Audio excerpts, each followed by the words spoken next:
Le Journal de la Ville, le premier magazine de l'information provinciale.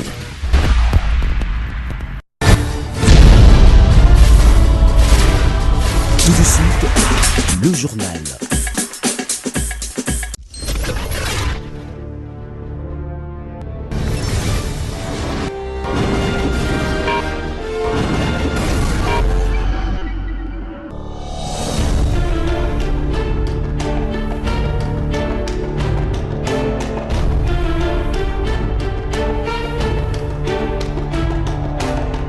Mesdames et messieurs, bienvenue à cette nouvelle édition du Journal de la Ville de ce vendredi 14 septembre 2018. Processus électoral en RDC, la Commission électorale nationale indépendante CENI annonce la fin de la production des 105 257 machines à voter par l'entreprise Miri System. Cette institution signale toutefois que le travail de contrôle de qualité et le colisage des kits complets selon leur destination RDC se poursuivent. C'est ce samedi 15 septembre que les députés nationaux et sénateurs congolais reprennent le chemin du Palais du Peuple après 3 mois de vacances parlementaires. Une session qui pourrait être la toute dernière de la législature en cours compte tenu du contexte politique actuel dominé par les préparatifs des élections. Santé, il s'est tenu ce vendredi à Kinshasa les travaux de la journée scientifique sur les maladies à virus Ebola et la santé au travail. Ces assises tenues par la clinique Ngaliema en collaboration avec le gouvernement de la République ont eu comme objectif de lutter et de combattre l'épidémie d'Ebola qui sévit en RDC. C'est tout pour le sommaire. Mesdames et messieurs, encore une fois, bienvenue dans ce journal.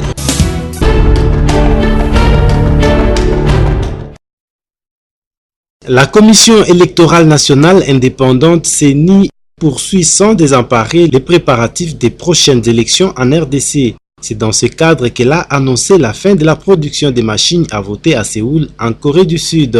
Cette institution d'appui à la démocratie que dirige Corneille Nangaa a dans la foulée fait savoir que certains travaux relatifs à la machine à voter devraient se poursuivre. Toutefois, le travail des contrôles de qualité et le colisage des kits complets selon leur destination en RDC se poursuivent, explique la Commission électorale nationale indépendante. Bien que la machine à voter continue de diviser la classe politique et sociale congolaise, la CENI insiste sur son utilisation lors des élections du 23 décembre prochain. Les leaders de l'opposition qui se sont réunis à Bruxelles mercredi dernier ont une fois de plus exigé le retrait ou l'abandon définitif de ces machines pour avoir de bonnes élections. Plusieurs mouvements citoyens et organisations de la société civile montent au créneau pour fustiger cette machine. Pour le pouvoir, l'utilisation de la machine à voter ne pose aucun problème, eu égard des avantages qu'elle procure.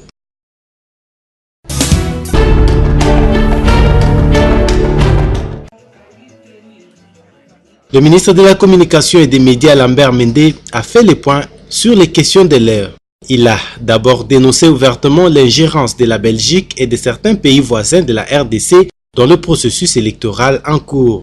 Cette réaction survient après la tournée du vice-premier ministre belge et chargé des affaires étrangères Didier Reynders à Pretoria, Luanda et Brazzaville. Le porte-parole du gouvernement n'y est pas allé avec les dos de la cuillère en réaffirmant que la question d'organisation d'élections reste exclusive à la RDC et d'indiquer que le processus électoral est le cœur de la souveraineté d'un pays. À propos de la tournée de Didier Reynders, Lambert Mende n'est pas passé par 4 chemins. Bruxelles donne l'impression de continuer à faire pour maintenir entre elle et nous les relations du cheval et du cavalier que nous récusons. Nous leur avons fait comprendre qu'il est hors de question qu'elle puisse continuer à considérer la RDC comme une affaire intérieure de la Belgique ou de l'Europe. Nous ne sommes pas une province de la Belgique, nous ne sommes pas un État européen. Didier Reynders et le gouvernement auquel il appartient continuent à se comporter comme si nous n'avions pas eu d'indépendance en 1960, indique Lambert Mende. En ce qui concerne l'appel à l'inclusivité du processus électoral lancé par Didier Reynders en Angola et au Congo-Brazzaville, Lambert Mende articule « Nous ne reconnaissons en aucun pays le pouvoir d'émettre un jugement de valeur sur le processus électoral en RDC. Il y a eu des élections au Congo-Brazzaville et en Angola. Vous avez vu les dirigeants de Kinshasa émettre des jugements de valeur sur tout ça ?» s'interroge-t-il.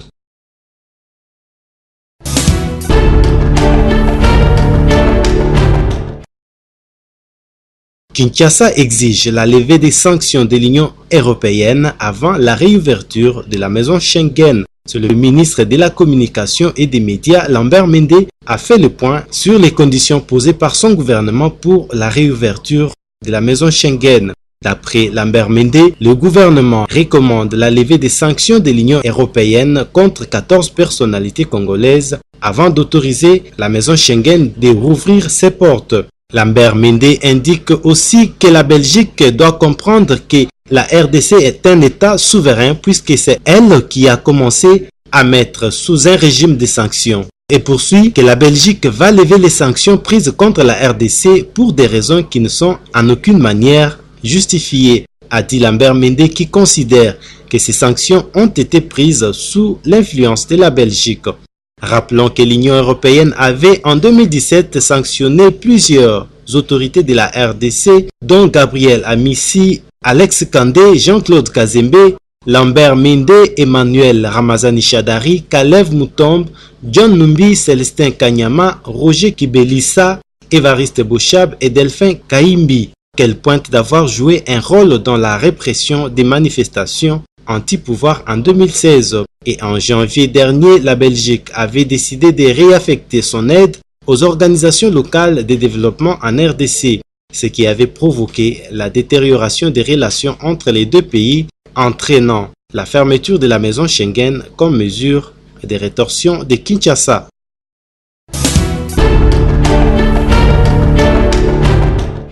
Qu'adviendrait-il si les élections ne sont pas tenues au 23 décembre 2018? Le club des libéraux dirigé par Abedi Moulenda propose que la Cour constitutionnelle sanctionne les institutions qui devaient conduire la nation aux élections ou un consensus politique pour sortir la RDC de la crise qui s'annonce. Si les élections ne sont pas tenues à la fin de cette année, ça serait juste un grand contentieux. À notre avis, la Cour constitutionnelle...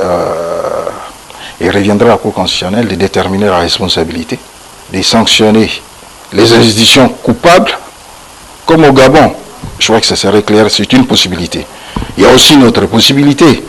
Le consensus de la classe politique paraît, à notre avis aussi, le seul rempart pour une vraie solution négociée, de sanctionner les institutions coupables. L'analyste politique relève cependant l'égocentrisme qui caractérise les leaders de l'opposition pour trouver un candidat commun. Nous avons une classe politique extravertie, tournée vers l'extérieur, qui va jusqu'à mendier la paternité auprès des autorités bien de la communauté internationale. La raison pour laquelle ils trouvent toujours une brèche d'intervenir, de s'ingérer dans nos problèmes intérieurs. Vous savez, partout, il existe des problèmes politiques, mais il y a moins d'ingérence. C'est à nous, Congolais, maintenant, de nous doter tout simplement, de chercher à avoir plus de personnalités pour éviter dans l'avenir ces genres d'ingérence qui sont honteuses, qui démontrent clairement que nous sommes une nation qui n'a pas de personnalité, alors que nous l'avions.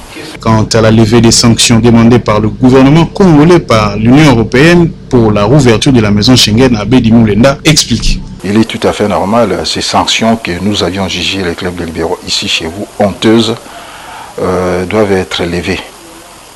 Car nous ne pouvons pas être toujours la cible. Nous avons des autorités, mais qui ne sont pas respectées par la fameuse communauté internationale.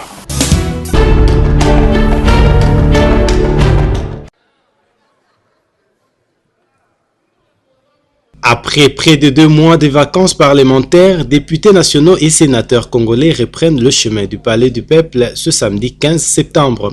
Compte tenu du contexte politique essentiellement dominé par les préparatifs des élections générales officiellement prévues au mois de décembre prochain, cette session pourrait être la toute dernière de la législature en cours. À 24 heures d'ouverture de la dite session, en tout cas, on n'a pas constaté l'effervescence traditionnelle qui caractérise le Palais du Peuple à pareilles circonstances. Bien au contraire, l'ambiance a plutôt été maussade, preuve qu'aussi bien à l'Assemblée nationale qu'à la Chambre haute du Parlement congolais, députés et sénateurs réfléchissent déjà sur leur avenir politique. Tous sont conscients que le glas de leur mandat actuel a quelque peu sonné. Conformément au calendrier électoral qui prévoit la campagne à partir du mois de novembre prochain, La première session ordinaire du Parlement, réputée session budgétaire et qui ouvre ses portes dès ce samedi, sera donc tout sauf une session normale. C'est là pour plusieurs raisons. Certains députés nationaux et sénateurs ayant postulé à différents niveaux des législatives, nationales ou provinciales, se verront obligés d'aller en campagne. Pourtant, la fin constitutionnelle de la dite session est prévue pour le 15 décembre. Du point de vue des matières à inscrire au calendrier, les deux chambres pourraient, à la limite, examiner certains arriérés législatifs de la dernière session. Déjà, certains parlementaires excluent l'hypothèse d'examiner le projet de loi de finances 2019 au cours de cette session. Après les élections, toutes les institutions seront réputées démissionnaires, en commençant par le président de la République.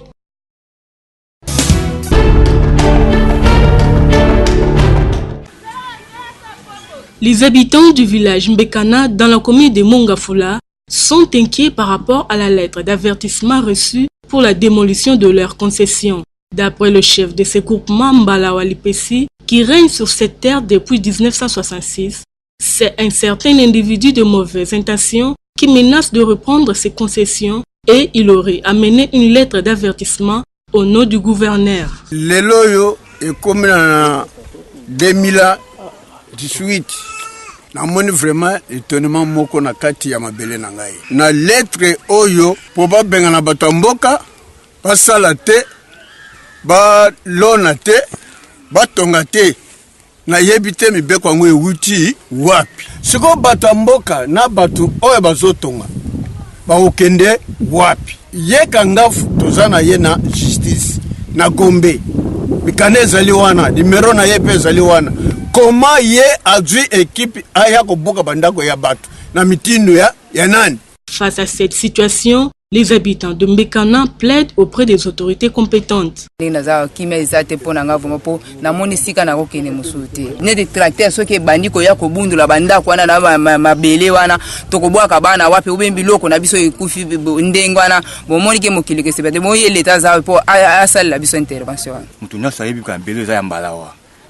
Surtout éviter ou bon ba yewana ba bika mabele la bango elone la kisika ya bango na 5 kaka na ba kontina biso faut balandela dossier malamu.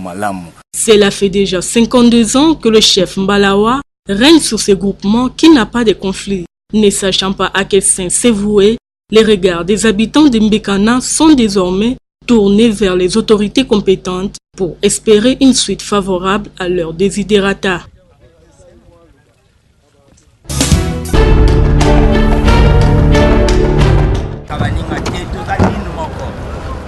À quelques semaines du démarrage effectif du championnat national de la Ligue nationale de football, le club se prépare pour ce grand rendez-vous sportif congolais. Déjà, des matchs amicaux se jouent depuis quelques jours au stade des Martyrs de la Pentecôte. Le jeudi 13 septembre 2018, c'est l'équipe de JSK de Kinshasa qui a matché contre Maniema Union de la province de Maniema. Une rencontre très serrée entre les deux clubs qui s'est soldée par une défaite des Kinois devant l'équipe de Maniema sur un score de 1-2. Ce vendredi 14 septembre, Derinkle Motema Pembe a joué contre Idimou.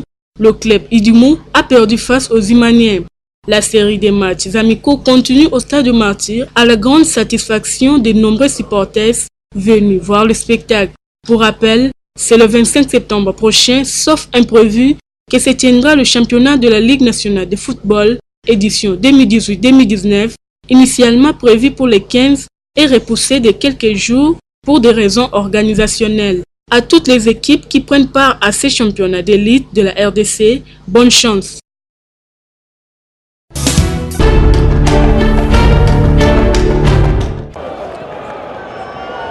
C'est ce dimanche 16 septembre 2018 que se tiendra au stade des Martyrs de Kinshasa la rencontre entre l'association sportive Vita Club de Kinshasa et Renaissance Berkane du Maroc. Match comptant pour les quarts de finale aller de la Coupe de la Confédération de la CAF. Abordés au sujet de cette rencontre, les supporters des Dauphins Noirs trouvés aux alentours du stade des Martyrs se disent optimistes quant à l'issue du match qui opposera leur club chéri au club marocain. Ils croient tout de même en la victoire de V Club. Nous sommes en pleine préparation. Vous voyez comment la température est en train de monter. Donc il n'y a pas tellement de problèmes. Les jeunes gens sont conscients de l'enjeu. Ils savent qu'ils doivent mouiller le Varèse le dimanche. Donc avec le public, avec les supporters, nous serons prêts pour affronter cette équipe-là. Ça ne sera pas facile, c'est à eux de mouiller le Varèse. Les comités sont en train de se préparer, de mettre le moyen pour que le match soit effectivement une réussite. Nous devons tout faire pour ne pas encaisser, prendre une avance. Même si le match doit se jouer en 2 phases, mais nous devons être sérieux, relever le niveau, être conscients, avoir ce moral pour aborder ce match. Par ailleurs, ils invitent les autres supporters de venir nombreux apporter leur soutien au vert et noir. Avec le Union Sobaya vraiment ébélé. Moi j'espère que victoire est derrière. Sobaya va soutenir l'équipe à 100%. Va l'embattre donc va derrière vite à 100%.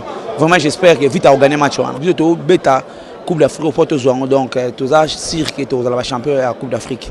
Il convient de noter que c'est à partir de 15h heure de Kinshasa que le coup d'envoi de ce match sera donné, que le meilleur l'emporte.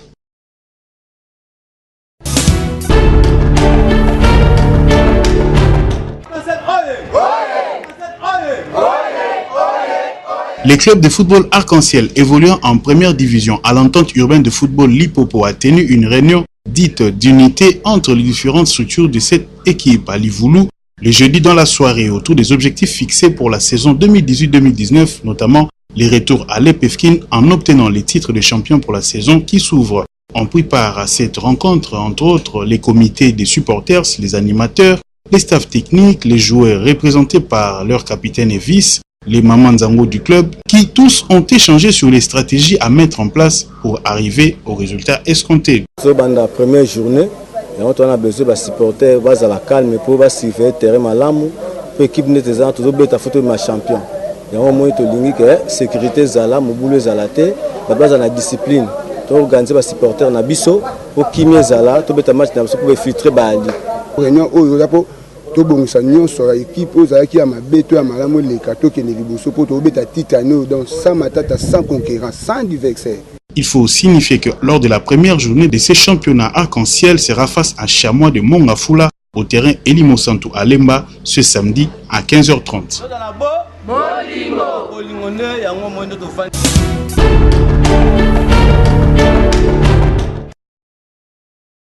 C'est depuis quelques années déjà que l'espace universitaire de la RDC compose avec l'Institut supérieur des techniques médicales Révérend Bukondoa. ISTEM RB organise 4 sections dont les sciences infirmières, option hospitalière et pédiatrie, la sage-femme, option accoucheuse, les techniques de laboratoire ainsi que la gestion des institutions de santé.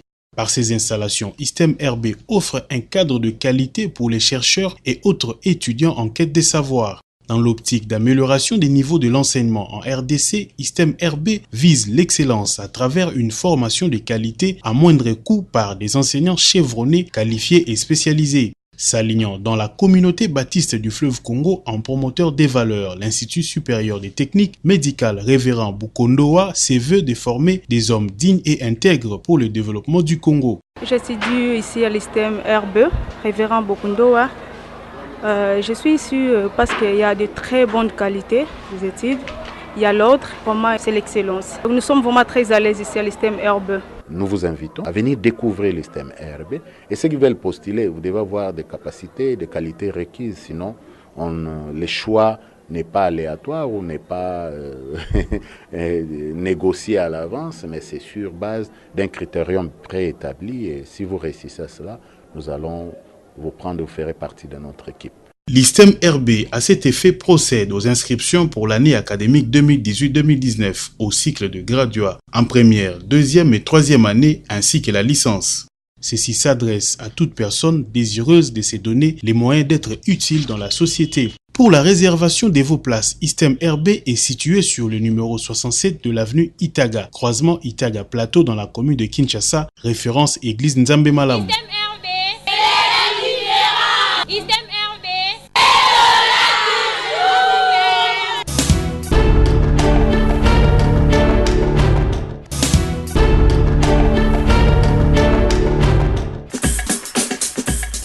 Ainsi s'achève cette édition du Journal de la Ville. Mesdames et messieurs, merci de l'avoir suivi. Le prochain numéro est prévu pour ce samedi et d'ici là, portez-vous bien.